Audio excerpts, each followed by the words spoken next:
ಪ್ರತಿ ಹಬ್ಬಕ್ಕೂ ವಿಧ ವಿಧವಾದ ವೆರೈಟಿ ಆಗಿರುವಂಥ ಮಗ್ಗಿನ ಜಡೆ ನೀವು ತಗೋಬರ್ತೀರಾ? ಹಾಗಾದ್ರೆ ಯಾಕೆ ತಗೋಬರೋದು? ನಾವೇ ಮನೇಲಿರೋ ವಸ್ತು ಯೂಸ್ ಮಾಡಿಕೊಂಡು ಹೇಗೆ ಮಗ್ಗಿನ ಜಡೆ ಮಾಡೋದು ನಾನು ತೋರಿಸ್ತೀನಿ, ಬನ್ನಿ. ಮೊದಲನೇದಾಗಿ ಹಳೆ ಇನ್ವಿಟೇಷನ್ ಕಾರ್ಡ್, ಒಂದು white paper, pencil, pen, scale, ಹಾಗೆ ಲೇಸು, ಸೂಜಿ, ದಾರ. ಅದ್ರ ಜೊತೆಗೆ ನಾನು ಮಣಿಗಳನ್ನ ಯೂಸ್ ಮಾಡ್ತಾ ಇದ್ದೀನಿ. ಯಾವ್ಯಾವ ಕಲರ್ ಮಣಿ ಯೂಸ್ ಮಾಡ್ತಿದ್ದೀನಿ ಅಂದರೆ ಕೇಸರಿ, ಬಿಳಿ, ಹಸಿರು, ಈ 3 ಬಣ್ಣ ಇಂಡಿಯನ್ ಟ್ರೈ ಕಲರ್ ಫ್ಲಾಗ್ ಏನಿದೆ ನಮ್ಮ ಬಾವುಟದ ಬಣ್ಣದಲ್ಲಿ ನಾನು ಮಗ್ಗಿನ ಜಡೆ ಹೇಗೆ ಮಾಡೋದು ಅಂತ ತೋರಿಸ್ತಾ ಇದ್ದೀನಿ. ಮೊದಲನೇದಾಗಿ ಪೇಪರ್ನ ಫೋಲ್ಡ್ ಮಾಡಿ 8 ಇಂಚಸ್ಗೆ ಮಾರ್ಕ್ ಮಾಡಿದೆ. 8 ಇಂಚಸ್ ಆದಮೇಲೆ 2 ಇಂಚಸ್ಗೆ ಇನ್ನೊಂದು ಮಾರ್ಕ್ ಮಾಡಿದೆ. ಏನಕ್ಕೆ ಅಂತ ಯೋಚಿಸ್ತಾ ಇದ್ದೀರಾ? ಸೊ ನನಗೆ ದೇವ್ರಿಗೆ ಹಾಕಕ್ಕೆ ಮಗ್ಗಿನ ಜಡೆ ಚಿಕ್ಕದಾಗಿ ಸಾಕು, ಹಾಗಾಗಿ ನಾನಷ್ಟು ಮಾರ್ಕ್ ಮಾಡಿದ್ದೀನಿ. ನಿಮಗೇನಾದ್ರು ಮಗ್ಗಿನ ಜಡೆ ತುಂಬ ಉದ್ದ ಬೇಕು ದೇವ್ರಿಗೆ ಅಂತ ಇದ್ರೆ ನಿಮಗೆ ಎಷ್ಟು ಉದ್ದ ಬೇಕೋ ಅಷ್ಟು ಇಂಚಸ್ಗೆ ನೀವು ಮಾರ್ಕ್ ಮಾಡ್ಬೋದು.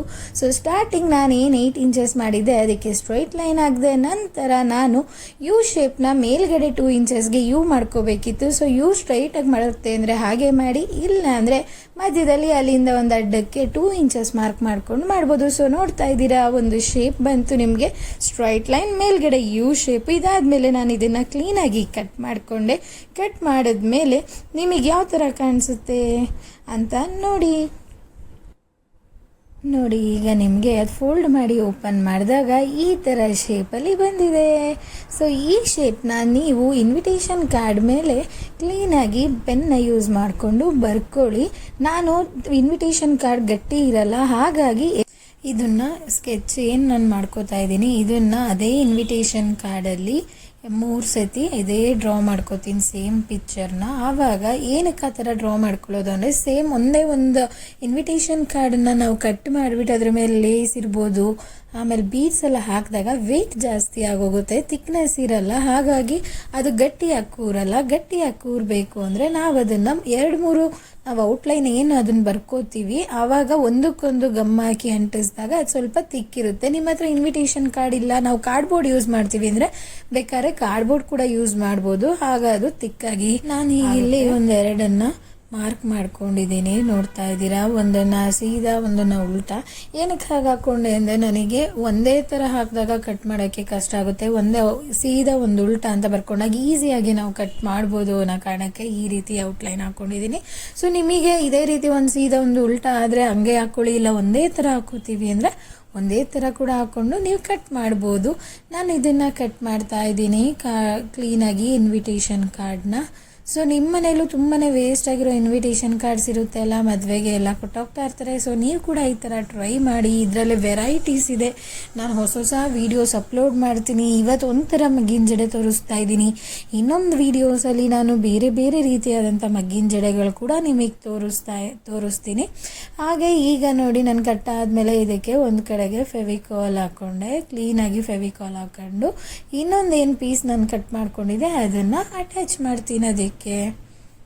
ನೀವೇ ನೋಡ್ತಾ ಇದ್ದೀರಾ, ಸಿಂಗಲ್ ಪೀಸ್ ಇದ್ದಾಗ ಎಷ್ಟು ತೆಳ್ಳ ಅನಿಸುತ್ತೆ, ಅದೇ 2 ಅಟ್ಯಾಚ್ ಮಾಡಿದ್ಮೇಲೆ ಅದೆಷ್ಟು ದಪ್ಪ ಆಗುತ್ತೆ, ಅಂದರೆ ಅದೆಷ್ಟು ಥಿಕ್ನೆಸ್ ಇರುತ್ತೆ ಅಂತ ನಿಮಗೆ ಗೊತ್ತಾಗ್ತಾ ಇದೆ, ನೋಡಿದ್ದೆ ಅಂತ ಅನ್ಕೋತೀನಿ. ಇಲ್ಲ ನೀವು ಕೂಡ ಟ್ರೈ ಮಾಡಿ, ಹಾಗೆ ಕಮೆಂಟ್ ಮಾಡಿ ಹೇಗಿತ್ತು, ನೀವು ಮಾಡಿದ್ರಾ, ಏನು ಅನ್ನಿಸ್ತು, ಹೇಗೆ ಕಾಣ್ತಾ ಇತ್ತು, ಎಲ್ಲರೂ ಏನಂದರು ಅಂತ ಕೂಡ ನನಗೆ ತಿಳಿಸಿ.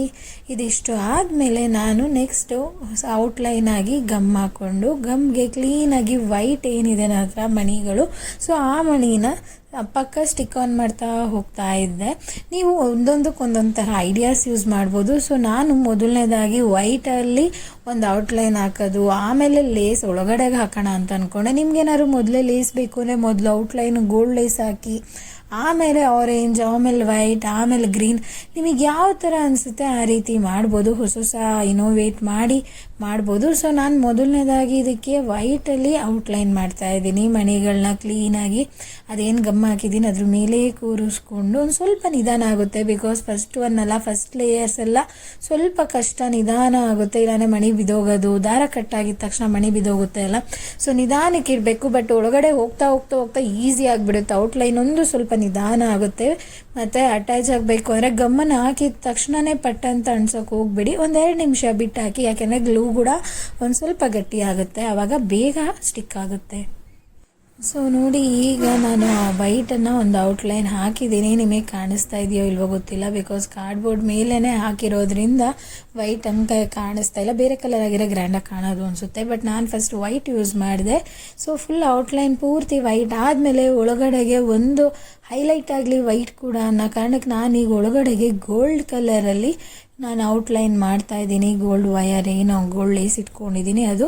ಸೊ ನಿಮಗೆ ಯಾವ ಥರ ಲೇಸ್ಗಳು ಸಿಕ್ಕಿದ್ರು ಮಾಡ್ಬೋದು. ಸೊ ನಾನಿಲ್ಲಿ ಫುಲ್ ರೌಂಡ್ ಆಗಿರೋವಂಥ ಲೇಸ್ನ ಹಾಕ್ತಾ ಇದ್ದೀನಿ, ಗೋಲ್ಡ್ ಲೇಸ್ನ. ಸೊ ಒಂದೊಂದು ಥರ ಲೇಸ್ ಹಾಕಿದಾಗ ಒಂದೊಂದು ಡಿಸೈನ್ಸ್ ಬರುತ್ತೆ. ನಾನೀಗ ನೋಡ್ತಾ ಇದ್ದೀರಾ, ಈಗ ವೈಟ್ ಒಳಗಡೆಗೆ ಒಂದು ಲೈನ್ ಗೋಲ್ಡ್, ಮತ್ತೊಂದು ಲೈನ್ ಆರೆಂಜ್, ಒಂದು ಲೈನ್ ಗೋಲ್ಡ್ ಮತ್ತು ಗ್ರೀನ್ ಮತ್ತು ಗೋಲ್ಡ್, ಈ ರೀತಿ ಮಾಡೋಣ ಅಂತ ಅಂದ್ಕೊಂಡಿದ್ದೀನಿ. ಸೊ ಹಾಗಾಗಿ ಈಗ ಲೇಸ್ ಅಂಟಿಸ್ತಾ ಇದ್ದೀನಿ. ಲೇಸ್ ಅಂಟಿಸ್ಬೇಕಾದ್ರೆ ಸ್ವಲ್ಪ ಟೈಮ್ ಹಿಡಿಯುತ್ತೆ, ಸ್ಲೋ ಆಗಿ ಕೈ ಇಟ್ಕೊಂಡೇ ಮಾಡಬೇಕು. ನೋಡ್ತಾ ಇದ್ದೀರಾ ಫೈನಲ್ ಔಟ್ಲುಕ್ ಇದೇ ರೀತಿ